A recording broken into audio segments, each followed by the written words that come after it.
Aygon ang Ginoo sa tanang panahon mga kaigsuonan. Nagbiyahe day ta karon sa bukid. Kuyog na to ang atong mga igsuon.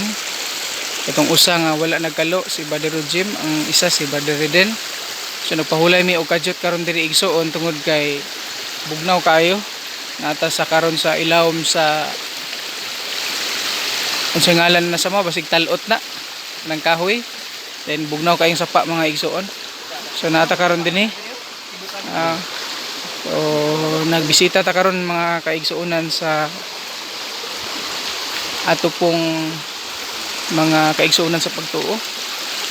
So napahulay mi kadyot kay grabe ka kutas nya karon mga igsuon.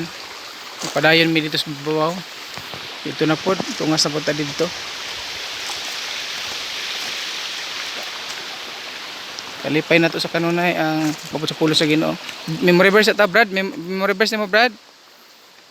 Ako memory verse na sa Mateo 4:4.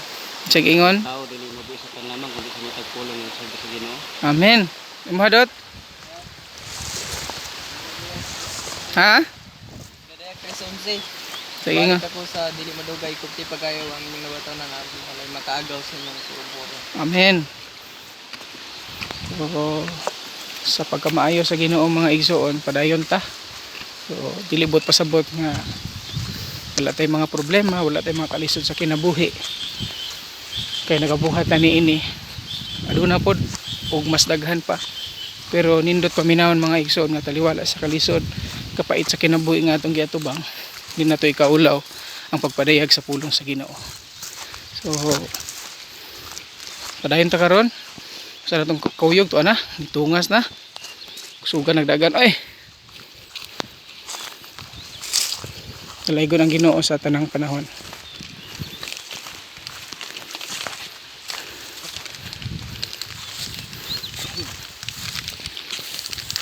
Kung memory verse mga igsuon nasa unang Korinto kapitulo 15:58. Basta mga minahal kong mga kaigsuonan, tindog kamo nga dili matarog. Pagkugi kamo kanunay sa inyong pag-alagad sa Ginoo. Kaya nasayod kamo nga inyong pag-alagad sa Ginoo. Dili kayo makawang. Nalaygon ang Dios sa tanang panahon.